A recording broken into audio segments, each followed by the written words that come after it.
Hi ಸ್ನೇಹಿತರೆ, ಎಲ್ಲರಿಗೂ ನಮಸ್ಕಾರ. ನಂದು ಒಂದು ಹೊಸ ವಿಡಿಯೋಗೆ ಎಲ್ಲರಿಗೂ ಸ್ವಾಗತ.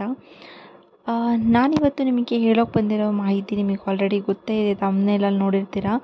ರಾಯರು ನಮ್ಮ ಕನಸಿಗೆ ಬರೋದು ತುಂಬ ಕಡಿಮೆ, ಎಲ್ಲರ ಕನಸಿಗೆ ಬರೋದು. ನಮಗೆ ಅವ್ರ ಕನಸು ಬೀಳ್ತಾ ಇದೆ ಅಂತಂದರೆ ನಮ್ಮ ಅದೃಷ್ಟನೇ. ಯಾಕೆ ಅಂತಂದರೆ ಅವರು ಯಾರಿಗಾದರೂ ಸೂಚನೆ ಕೊಡಬೇಕು ಅಂತ ಹೇಳಿದ್ರೆ ಅವರ ಕನಸಲ್ಲಿ ಬಂದು ಸೂಚನೆನ ಕೊಡ್ತಾರೆ ಅಂತ ಹೇಳ್ತಾರೆ. ಅದರಲ್ಲಿ ಕೆಲವು ಸೂಚನೆಗಳನ್ನ ನನಗೆ ಗೊತ್ತಿರೋದನ್ನ ನಾನು ಈ ವಿಡಿಯೋದಲ್ಲಿ ಶೇರ್ ಮಾಡ್ಕೊಳ್ಳೋದಕ್ಕೆ ನಾನು ಇಷ್ಟಪಡ್ತೀನಿ ನಿಮ್ಮ ಜೊತೆ ಎಲ್ಲರ ಹತ್ರನೂ. ಯಾವ್ಯಾವ ಥರ ಬಂದರೆ ಕನಸು ಬಂದರೆ ನಿಮಗೆ ರಾಯರದು ಏನು ಸೂಚನೆ ಅಂತ ಹೇಳಿಬಿಟ್ಟು ಈ ವಿಡಿಯೋದಲ್ಲಿ ಕಂಪ್ಲೀಟಾಗಿ ತಿಳಿಸಿದ್ದೀನಿ. ಕಂಪ್ಲೀಟ್ ವಿಡಿಯೋನ ನೋಡಿ ಸ್ಕಿಪ್ ಮಾಡ್ದಲೆ.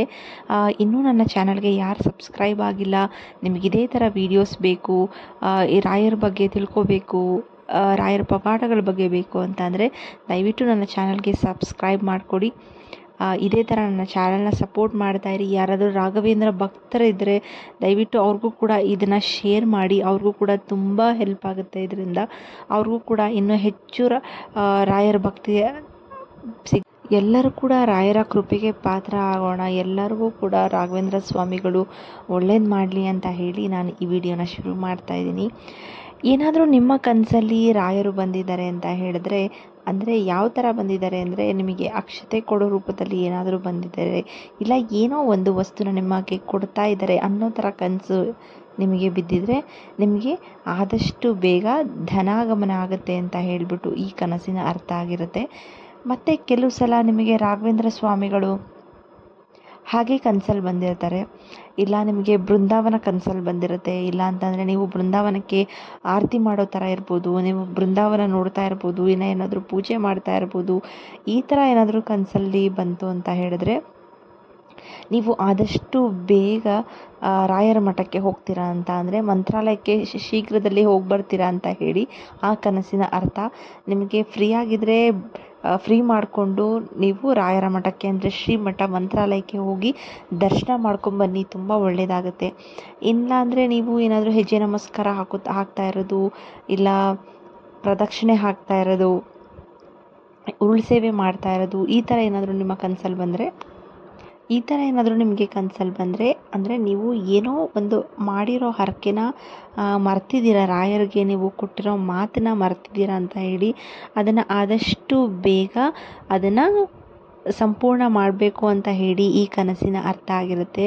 ನಾನೊಂದು ಪರ್ಸ್ನಲಾಗಿ ಒಂದು ಹೇಳಬೇಕು ಅಂತ ಹೇಳಿದ್ರೆ, ನೀವು ಅವಾಗ ಏನೋ ಒಂದು ರಾಯರಿಗೆ ಅಂದ್ಕೊಂಡಿರ್ತೀರ, ನನಗೆ ಕೆಲಸ ಆದರೆ ನಾನು ಈ ಥರ ನಿಮಗೆ ಸೇವೆ ಮಾಡಿಸ್ತೀನಿ, ಇಲ್ಲ ಯಾರಿಗಾರು ಅನ್ನದಾನಕ್ಕೆ ಮಾಡ್ತೀನಿ, ಈ ಥರ ನೀವೇನೇ ಅಂದ್ಕೊಂಡಿದ್ರು ಕೂಡ ಅದನ್ನು ಆದಷ್ಟು ಬೇಗ ಮುಗಿಸ್ಕೊಳ್ಳಿ. ಯಾಕೆ ಅಂತ ಅಂದರೆ ತುಂಬ ದಿನ ಬಿಟ್ಕೋಬೇಡಿ.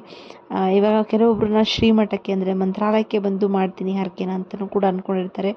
ಕಾರಣಾಂತರಗಳಿಂದ ಹೋಗೋಕ್ಕಾಗ್ತಾ ಇರಲ್ಲ ಅಂಥವರು ಕೂಡ ನಿಮಗೆ ಹತ್ತಿರದಲ್ಲಿ ಎಲ್ಲಿ ಮೃತ್ತಿಕಾ ಬೃಂದಾವನ ಎಲ್ಲ ಇರುತ್ತೆ, ಅಲ್ಲಿ ಕೂಡ ರಾಘವೇಂದ್ರ ಸ್ವಾಮಿಗಳು ಸಂಚಾರ ಇರುತ್ತೆ ಅಂತ ಹೇಳ್ತಾರೆ.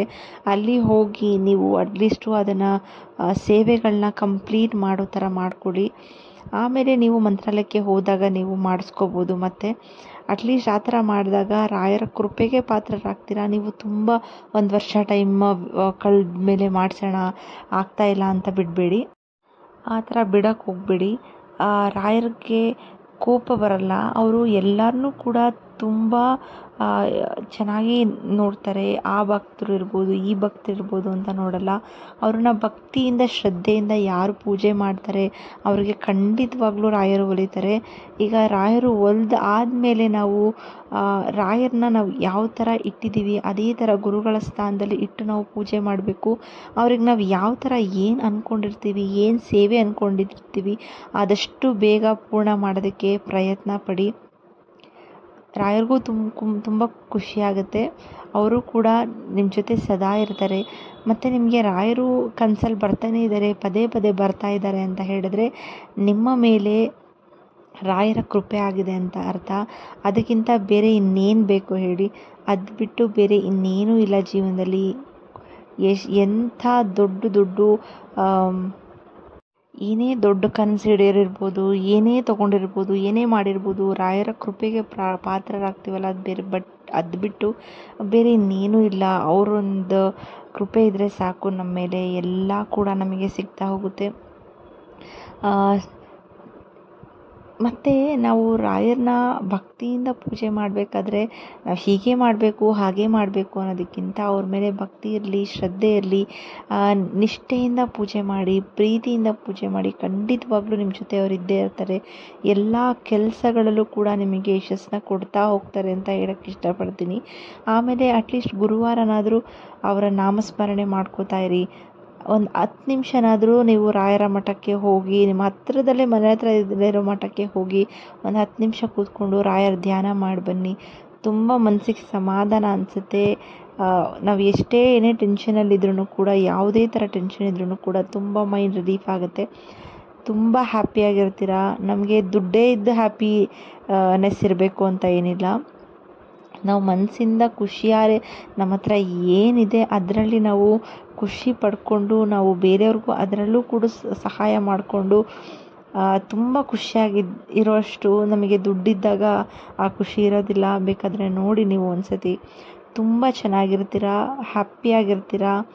ರಾಯರನ್ನ ಸೇವೆ ಮಾಡಿ, ಬೇರೆಯವ್ರಿಗೆ ಸಹಾಯ ಮಾಡಿ, ಎಲ್ಲ ಒಳ್ಳೆಯದಾಗುತ್ತೆ ಅಂತ ಹೇಳ್ತಾ ರಾಯರು ಎಲ್ಲರಿಗೂ ಒಳ್ಳೇದು ಮಾಡಲಿ ಅಂತ ಆಶಿಸ್ತೀನಿ. ಇಲ್ಲಿಗೆ ಈ ವಿಡಿಯೋನ ಎಂಡ್ ಮಾಡ್ತೀನಿ. ನನಗೆ ಗೊತ್ತಿದ್ದು ಕೆಲವೊಂದು ರಾಯರ ಕನಸಲ್ಲಿ ಬಂದರೆ ಏನೇನು ಸೂಚನೆ ಅಂತ ನಾನು ಹೇಳಿದ್ದೀನಿ. ನನಗೆ ಎಲ್ಲ ಗೊತ್ತು ಅಂತ ಹೇಳಿಲ್ಲ. ನನಗೆ ಗೊತ್ತಿರೋ ಅಂಥದ್ದನ್ನು ಕೆಲವೊಂದನ್ನು ನಾನು ನಿಮ್ಮ ಹತ್ರ ಶೇರ್ ಮಾಡ್ಕೊಳ್ಳೋಕ್ಕೆ ಇಷ್ಟಪಡ್ತೀನಿ ಅಷ್ಟೇ. ಇಷ್ಟ ಆಗಿದ್ದರೆ ದಯವಿಟ್ಟು ಶೇರ್ ಮಾಡಿ, ನಿಮ್ಮ ಫ್ರೆಂಡ್ಸ್ಗೂ ಕೂಡ. ಸಬ್ಸ್ಕ್ರೈಬ್ ಆಗಿಲ್ಲ ಅಂದರೆ ದಯವಿಟ್ಟು ಸಬ್ಸ್ಕ್ರೈಬ್ ಮಾಡ್ಕೊಂಡು ನೋಡಿ ಅಂತ ಹೇಳಿ ಈ ವಿಡಿಯೋನ ಇಲ್ಲಿಗೆ ಎಂಡ್ ಮಾಡ್ತೀನಿ. ಧನ್ಯವಾದಗಳು.